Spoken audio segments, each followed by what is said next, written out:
up, guys? Welcome to the House podcast. As I'm your host, Leo Rodriguez, as we're here after a thunderous week 7 in the National Football League. Some good fucking games, guys. Good games. But first off, I want to say thank you, guys. I got a lot of messages because last week, believe it or not, last Wednesday, I had a Vertigo episode. So this is me talking serious now. I had a Vertigo episode on Wednesday. It was very, very rough. It was my first ever experience with vertigo, and it was quite terrifying because I thought I was having a stroke, and thankfully I wasn't, but it was quite scary. I was dealing with a lot of headaches, dealing with a lot of nausea. Did not vomit, thankfully. I hate that. But also, I was spending a lot. I was unconscious for a little bit. It was a rough time. It was a rough go, and this weekend has been pretty rough. But thankfully, guys, I'm feeling a lot better, and the show must go on. I can't do this. I cannot do an episode of To the House. It's been a fun thing to do every Sunday to talk about football. So, guys, I'm okay. I'm good. You don't have to worry. And I got the messages. I got a bunch of messages from people on social media about wishing me a speedy recovery, and I just want to say thank you guys for anybody who reached out, and you guys are always in my good graces. Thank you very much for those well wishes. But let's go into football, guys. Let's get into football. Well, the New York Giants hosted the Washington Commanders in the NFC East divisional matchup. And the Giants, who are 1-5, are an absolute abomination of a franchise. And ladies and gentlemen, they came in and kicked some fucking ass. It was some of the most impressive defensive performance from the Giants. They took on the Commanders, who, let's be real, their offensive line has serious issues, but it doesn't matter. The Giants got a big win. They scored their first touchdown at MetLife Stadium this season, guys. You gotta give them a high five for that. I mean, that's tremendous. That's huge for the Giants. Now, granted, they did score only 14 points, but they won the game 14-7. They did a really good job against Sam Howell in that offense that is more than capable of scoring points. And you got to give it to the Giants. They played their asses off in this game, and you have to give credit to the quarterback change. Obviously Daniel Jones did not play because of an injury. So Tyrod Taylor started, and Tyrod Taylor played really well against the Bills, and he played very well today against the Commanders, and in my opinion should continue playing until Daniel Jones is 100%. And at this point, I'm not even sure if you still keep going with Daniel Jones at this point, because Tyrod Taylor has already looked a lot better than Daniel Jones this season, and it's not even close. It's kind of crazy to even think that way. But anyway, big win for the Giants. Tyrod Taylor needs to stay. But the real takeaway from this game is that the Commanders, they need offensive line help. They really do. They really need to start looking for an offensive line, because if they continue with this, Sam Howell is not going to continue playing. He's going to get injured. He's now one of the most sacked quarterbacks in the National Football League right now, and it clearly shows. He was running for dear life as that Giants defense just kept snacking on him. I mean, it was just not comfortable. And the running game, it doesn't really help. Their offensive line has been an issue. I mean, yes, we could say the Giants' offensive line is not very good, but it's safe to say that the Commanders are just as bad, and it's not really working. It's not working. Sam Howell is getting hit a lot, and you're going to end up him getting injured, and you don't have a Tyler Heineke backing him up anymore.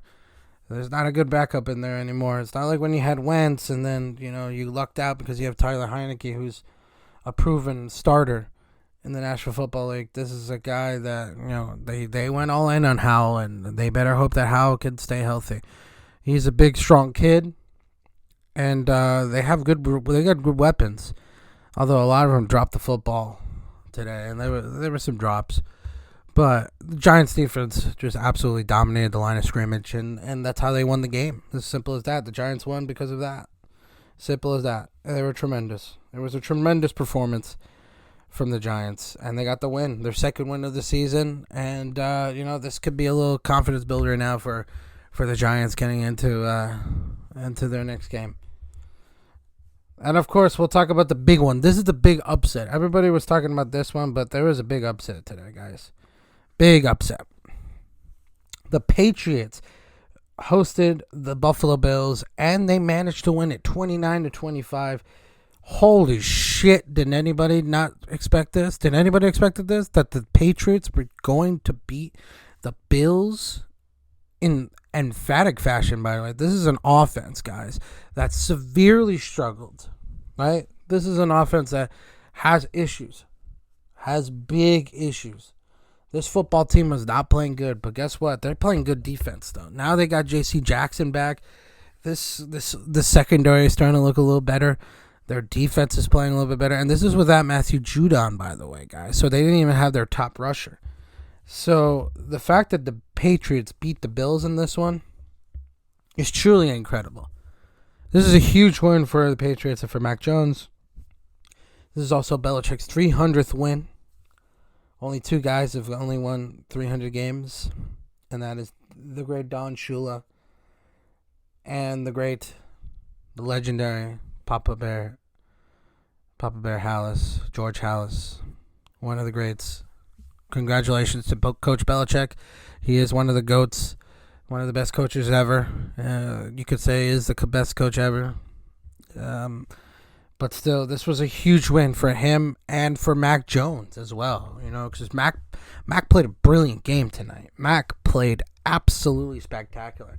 And you can't say the Bills' defense is a slouch. No, they're good defense. They're good defense. They like to get to the quarterback, and they couldn't manage to get even close to Mac Jones. Mac Jones made some incredibly good throws, high-quality throws. And one of the things that I liked about the Patriots is they went with their tight ends. They went with the dual tight end scheme, and it really affected the Bills. It seems like they couldn't really cover their tight ends. It was kind of getting to the point where, the Patriots could have done whatever they want. They could have played another quarter, and the Bills still would have lost. I would have believed that. I think that the Patriots were destined to win this game, and they ran the ball effectively as well. Stevenson had a nice game. Zeke had a touchdown, I know that. And the receivers, Hunter Henry had a nice game. This is Mike Gesicki scored the game-winning touchdown. Mac Jones played a great game, and he needed that to settle down his doubters, his haters, because a lot of people were against Mac Jones. I am a guy who will say that Mac Jones is not a terrible quarterback. I think he's just gotten the shit end of the stick in New England. He had 3 different offensive coordinators. It seems like now with O'Brien, it's starting to work a little bit better. Hopefully, because the Patriots really need this to get going, and I really hope they do in that perspective. But the team that we have to start really worrying about is the team that lost. The team that were the favorites, the Buffalo Bills. The last 3 weeks, I'm telling you guys, the Buffalo Bills have not played good football. Even when they won, they beat the Giants, but it was very, very unconvincing. They only scored 14 points against a team. Let's face it, the Giants, well, they have improved a lot the last couple of games, but the Bills should have steamrolled the Giants. And the fact is, the Giants should have won that game. They had the chances. It's just coming up to overall talent. And the Patriots, they have the better overall coach. Belichick proved it again how great of a coach he is. This was a game where they should have lost by multiple touchdowns, but it doesn't matter because the Patriots were ready for the Bills. Mac Jones played a great game. They prepared him really well, and this defense was very well coached. You could look at Josh Allen. Yeah, he had 3 touchdowns, but he had multiple turnovers. It was not pretty. It was not pretty for the Bills. In the last 3 games, they've struggled. Jacksonville, they've struggled. The Giants have struggled. And now the Patriots. And now the Bills are looking at themselves at 4-3 with the Miami Dolphins playing the Eagles on Sunday night. If the Dolphins win this game against the Eagles, it's safe to say that the Bills may not win the division and that the Dolphins are in the driver's seat. Now, I'm going to say something that's pretty crazy. Maybe it's too early to say, but this may be crazy right now. But it's not too crazy. Are the Bills making the playoffs this year? They're 4-3. The AFC is very competitive. There's a lot of good teams in the AFC now. You got the Jets starting to crawl back and coming back in the division. Now they're in equal points with the Bills now, by the way. Then you got the AFC North. I mean, you got 3 teams that are easily contenders now for the playoffs. You got the Steelers, you got the Bengals, and you have the Ravens. And then the South, Jaguars, the Colts are still in the hunt. The Titans, the Texans, even that whole division is competitive. And then you got the West, which, let's be fair, the Chargers lost today. We'll talk about that game. The Chiefs. So the Bills, they're starting to slump, and their schedule gets ugly. They still have to play Dallas. They still have to play Miami. They still have to play the Jets. They still have to play the Patriots. Again, it's not pretty. It doesn't get pretty this game, and they still got to play the Chiefs. It's not pretty. If you're Buffalo, I really start thinking about, guys, I think we need to start really getting it together. Josh Allen really needs to start playing better. Because I'm telling you right now, the Bills, they're slumping. They already got 3 losses. Last year, they only lost 4. They're slipping. Buffalo is slipping. And it's starting to show. The wear and tear is starting to show on Buffalo, and that is a problem. Now we have the next game. Baltimore Ravens at Detroit. They hosted the Detroit Lions. Holy shit. Well, this was supposed to be a big test for the Lions because, they're 5-1. They're red hot. They're flying. And this was really the first big test because, obviously, the Kansas City game was the first game of the season. Everybody's hyping up the Lions, and they did really well. Remember, this is the only loss that the Chiefs have had so far this season, was that opening game loss. Ever since then, the Chiefs have been on a roll. This was the first big test for the Lions, and they failed miserably. They got absolutely manhandled by the Baltimore Ravens. Good credit to credits due. Baltimore has a very good defense that likes to rush the quarterback. They do really good jobs of rushing the quarterback. And, of course, they have a quarterback that's just red hot right now in Lamar Jackson. This offense is starting to get it going now. They have a running game, which, yes, they lost J.K. Dobbins and co., but, hey, they're playing really hard. They're running the football really effectively. The Lions got smacked in the mouth. Simple as that. They gave Jared Goff hell. They stopped that running game. And that defense can stop those fast guys in Baltimore. Baltimore got a lot of speed in that offense. And this offense is starting to click. And if this offense starts clicking, this is a very competitive, dangerous team for the Kansas City Chiefs, in my opinion. This is a team that Kansas City do not want to play, other than Baltimore. Because Kansas City right now, they're playing hot. Buffalo's struggling right now, guys. So I'm not sure if Buffalo's even all that good right now. So, in my book, this looks like a Baltimore team that looks very legit. They look very legit. Very impressed by Lamar Jackson, who should be in the discussion for MVP this season. I honestly believe he should be in the conversation for MVP. If he's not, then you're a fucking idiot. He's having a great season. Yeah, there were some games where they lost that, he struggled, but, that's really just on play calling. They wanted him to run, but you got to mix him up. You got to make him... Obviously, you're not going to make Lamar a pocket quarterback. You're not making him Dak Prescott. Because remember, Dak Prescott was a guy that just ran. Now Dak barely runs. So you don't want Lamar to not be like that. You want Lamar to be a runner. That makes him more dangerous.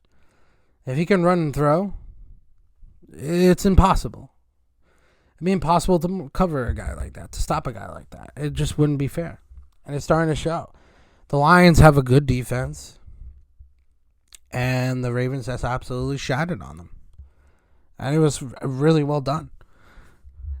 The real question I have to ask is, can Detroit bounce back from this tumbling defeat? We'll see. Their schedule doesn't get that pretty either. It's not pretty. It's a tough schedule. They're lucky that the division is horrible, because obviously the Packers are not that good. The Bears are terrible, and the Vikings are near crisis, near the brink of just blowing it all up and trying it all over again.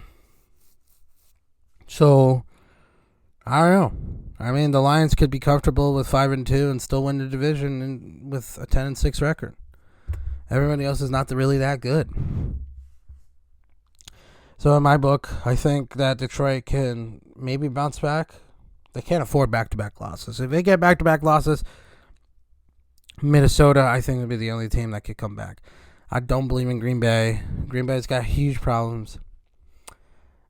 Defensively, they've done pretty well. It's just, they're just trying to figure out this offense with Jordan Love. There's some moments where Jordan Love looks good, and some moments Jordan Love doesn't look too good. But it's still a test. This is year one of the new quarterback, so you can't really start saying that this is a bust of an offense. I still think they're very well capable offense, but the Lions are the kings of that division. I think the Lions will win that division, and they should win that division. But this was a humbling defeat, and I think it will lower their expectations a little bit more, because everybody was saying they were Super Bowl contenders, including myself, and I started drinking that Kool-Aid. But no. Let's slow down on the Lions' Super Bowl contention yet. They're great. They're good. They're great, but they're not that great yet. They're on that. They're on the cusp, though. They are good. Let's talk about another game that I really want to talk about. It was the Cleveland Browns at Indianapolis Colts. Browns sneaked in with a 39-38 victory over the Colts, the most high-scoring game of the week. And I have to say, man, God damn it. So many things I took away from this game. The Colts are a very good team. They have a very good team. They have a they have a very good running game. Their offensive line is very good. Their receiving core is underrated. Michael Pittman is extremely, criminally underrated as a wide receiver. He just does incredible things. Nobody really talks about it, which is crazy, because I think Pittman is elite. And their defense is, against that, Browns offense, which, let's be fair, did not have Deshaun Watson for most of the game. But to be fair, the Colts defense did its job. They did make some turnovers, and they did, try to win the game. They're a good team, though. They just need that quarterback back. They need Anthony Richardson back, healthy. I mean, obviously he's out for the season, which I think is a smart move for them, because obviously you have a good enough backup with Minshew. Minshew had a nice performance tonight. He looked good. Against a very good defense, by the way, guys. That's another thing. They played against an elite defense in the Cleveland Browns, and they still managed to put 38 points on that defense. San Francisco only could score 17. That just tells you it was an impressive performance from Minshew. Minshew looked good. It looked very good. But they need Richardson back. Once they get Richardson back healthy, the Colts are dangerous. They will be a threat for the Jacksonville Jaguars for that division.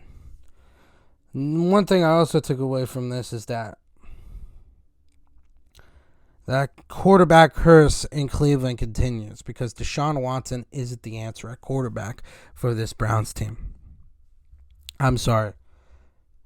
He has a very good offensive line. He has a very good wide receiving core. They have very good tight ends. He has a really good elite defense. And what's holding the Cleveland Browns back is their quarterback. Deshaun Watson's just not playing good football right now. He's turning the ball over way too many times. He's getting injured. It seems like ever since he got his money, he doesn't really give a shit anymore. And now Cleveland's in huge trouble because they just paid him all this money. And guess what? They're stuck with him. What can you do? You can't move on from him now. You paid him all that money. You put yourself in cap hell, as they call it. Deshaun Watson's not the answer at quarterback anymore, and I had enough. Deshaun Watson's not good. I thought he was solid in Houston. He showed some moments of brilliance, but he also had DeAndre Hopkins. He had a very good offense.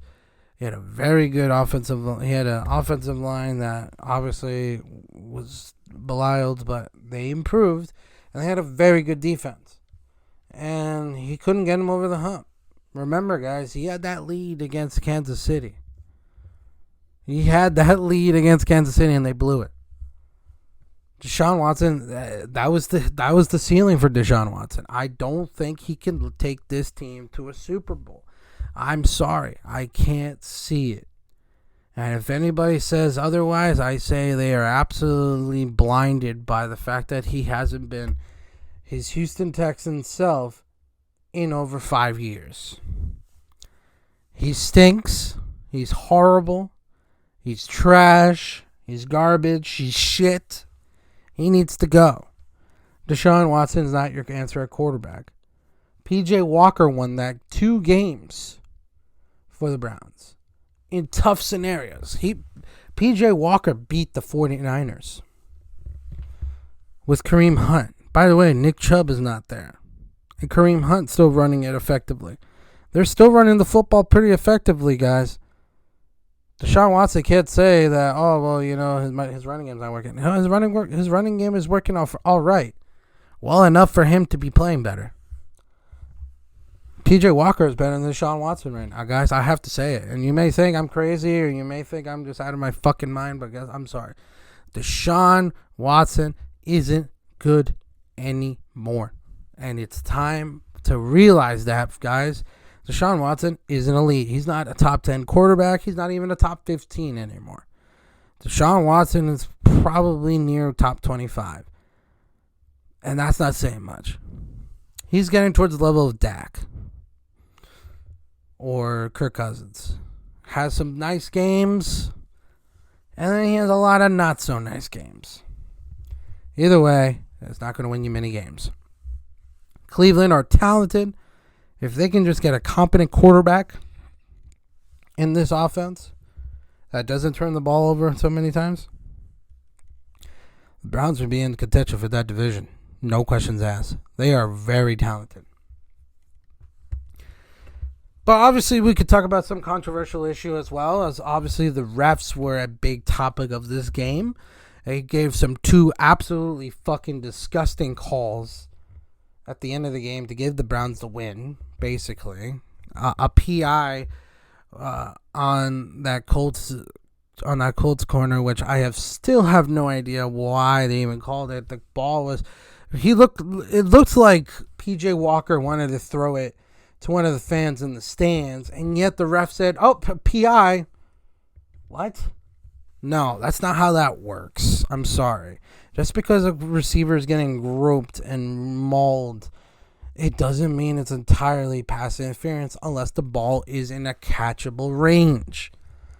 Neither of them were catchable. It was not even close. And the fact that they even think that way just shows me that these NFL referees need to be held accountable. They suspend players.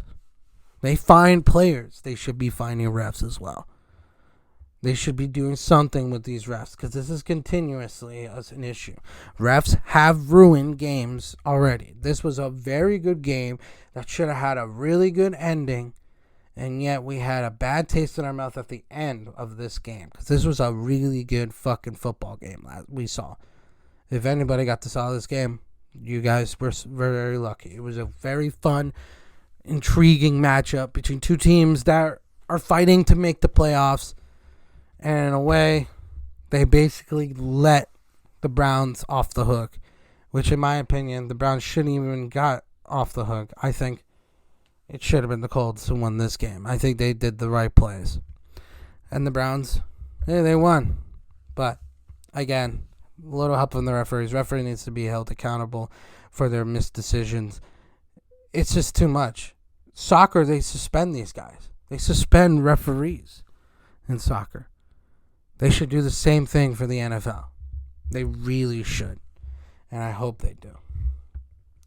Last game I want to talk about is obviously the one that was the big one for the 4 o'clock games. We have the Chargers at the Chiefs. Taylor Swift in the house again. And guys, guess what? She was wearing that 87 friendship bracelet that everybody was fucking freaking out about. If they weren't in love before, if they didn't look like they fucked already, well, guess what, guys? They definitely fucked now. She was wearing an 87 bracelet, guys. It's love, baby. It's love. It's love. They are so much in love that they are moving in together, guys. He is trying to buy a house in Kansas City so they can get into privacy and they could, fuck. Because I can imagine they can't fuck because fucking there's paparazzi all over their fucking window thinking, oh my God, we can get this Taylor and Travis smooch. And, oh, what is this pelvic? Well, Travis is smart. He knows he's got the biggest artist in the planet. And it's no questions asked. He's enjoying his time with her. They seem very cute. I love that every single fucking episode I've been talking about Taylor Swift and Travis Kelce. It's fucking hilarious. But to be fair, guys, they are cute. They're a cute couple. He's a really good dude. Travis is a chill dude. He looks like he just wants to have a good time, and he treats her with a lot of respect, a lot of love. You can see in her eyes that she is absolutely infatuated with him. And it's not because he has a 10-foot dong, guys. It's because he has class, guys. Take some notes, guys. If you want to get a good girl, you got to treat her right. And Travis is doing it right. Hey, it doesn't mean that, he's got a 10-foot slong. He knows how to use it, by the way, guys. Because she keeps wanting more from him. She's got those eyes. She's got those eyes, guys. I'm sorry to say this. And I know I'm being kind of dirty right now. But she's got those, oh my God, he fucks me so good eyes. Because, he's a good dude. He's winning. He's winning in life. Shout out to Travis Kelce. Killer Trav. Shout out to him, man. He's a king. He's a king, man. I love Travis Kelce. And, shout out to Taylor Swift. She's great. She's been great in this. She's supporting the Chiefs. She's gone to almost every single game. She's only missed 2 games, right? Or 1 or 2 games. I'm not sure. She's even went to New York. Shout out to her.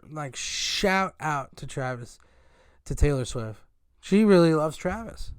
She's supporting. And, hey, man, all the Eagles fans are like, oh, well, she's an Eagles fan. Well, she's smart, dude. Nobody likes fucking Philadelphia. Fuck the Eagles. I'm a Cowboys fan, guys, so I could say this. But nobody likes fucking Philadelphia. Fuck Philly. Shit's a shithole anyway. It smells like fucking cheese. Cheese and toenails. That's Philly. Fuck Philly. The smell is there. Obviously, she's going to go to Kansas City. Barbecue. Fucking country life. You can wear flannels at this time. And she got Travis Kelce. She's winning.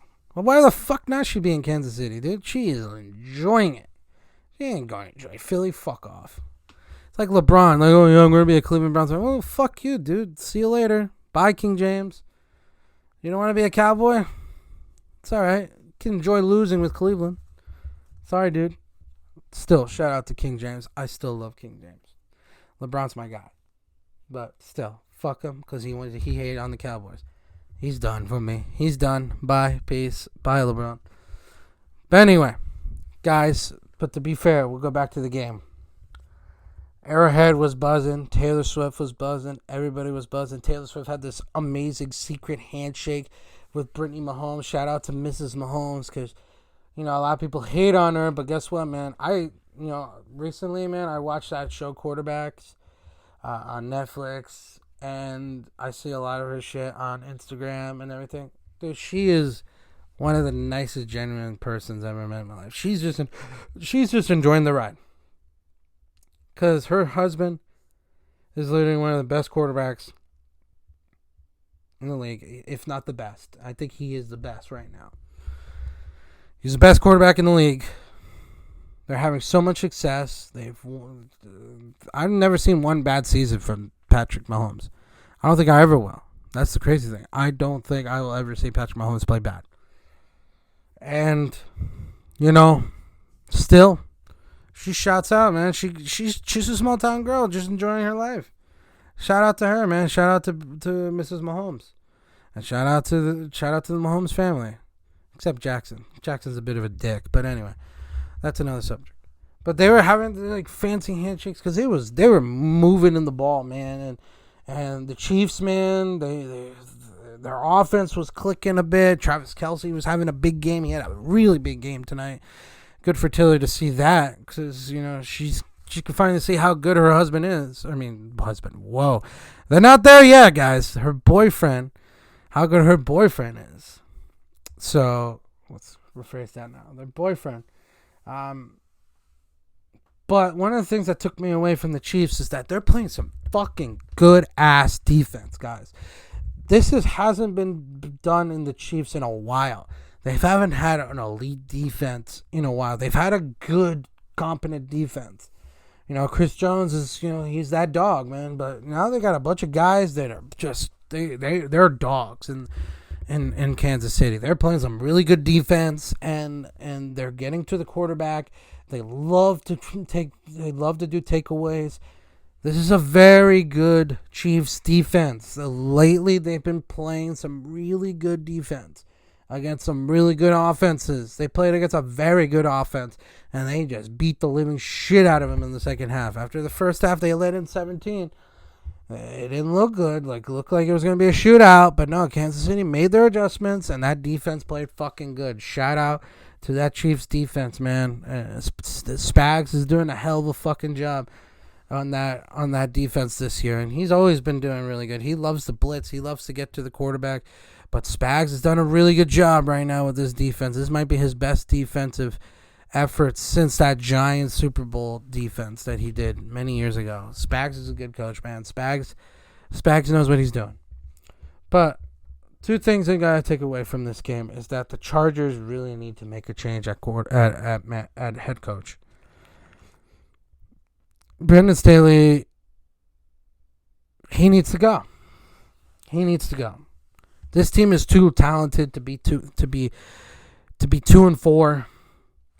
They have an incredible roster. They have an incredibly talented, insanely good quarterback, and yet they've just shit the bed.